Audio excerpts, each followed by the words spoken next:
নমস্কার বন্ধুরা। আজকে ভিডিওটা একদম সকালবেলা থেকেই নিয়ে আসলাম। এখন বাজে সকাল 8:45 আর দেখো বাইরের অবস্থা কি অবস্থা হয়ে রয়েছে।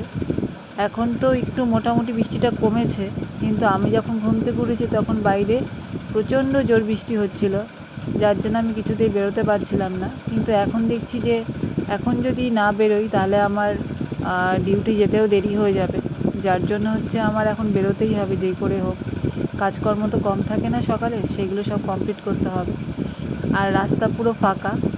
আমাদের বাড়িঘরের উঠোনের যে অবস্থা হয়ে রয়েছে, যা কাদা হয়ে রয়েছে, কি করে কাজ করব সেটাই বুঝতে পারছি না, সেটা নিয়ে টেনশন।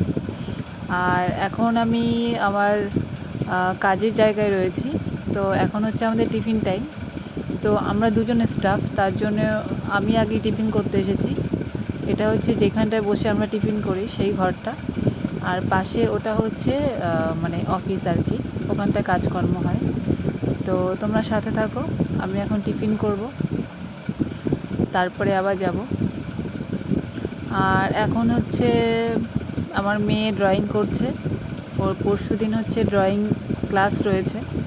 তো সারা সপ্তাহেও আঁকবে না, যেই আঁকার দিনটা আসবে ঠিক তার আগের দিন থেকে বলে বলে আঁকতে বসাতে হবে, তারপরেও আঁকতে বসবে।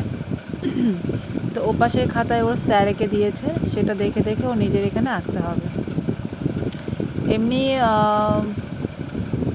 কন্টিনিউ যদি করতো, মানে প্র্যাকটিসটা যদি কন্টিনিউ করতো, আঁকাটা খুব একটা খারাপ ছিল না। কিন্তু কন্টিনিউ প্র্যাকটিস করে না, খুবই চঞ্চল মন, একটা জিনিসের ওপর বেশিক্ষণ মন রাখতে পারে না। তো এখন তার জন্যই আমি পাশে বসে রয়েছি, যাতে ও একটু আঁকে। কেন আমি সরে গেলে হয়তো একটা এঁকেই ব্যাস বন্ধ করে দেবে, কিন্তু একটা আঁকলে তো হবে না, 2-3টে করে আঁকতে দেয় স্যার। এটা স্যারের আঁকা। আর এই ছবিটা 3টে আঁকতে হবে। তো সবেও আজকে একটা এঁকেছে, কালকে সকালে বিকেলে 2টো এঁকে ফেলতে হবে আবার। তো এখন ড্রয়িংটা করছে, সন্ধ্যের পরে টিফিন করে তারপরে ওকে বই নিয়ে বসাবো। আর এখন আমাদের খাওয়া দাওয়া সব কমপ্লিট। আমার মেয়ে, আমার হাজব্যান্ড শুয়ে পড়েছে দেখতে পাচ্ছ। আর আজকে তো গরম নেই। তো যাই হোক, তোমরা সবাই ভালো থেকো, আর আমরাও এখন ঘুমিয়ে পড়বো। সবাইকে good night, tata, like share.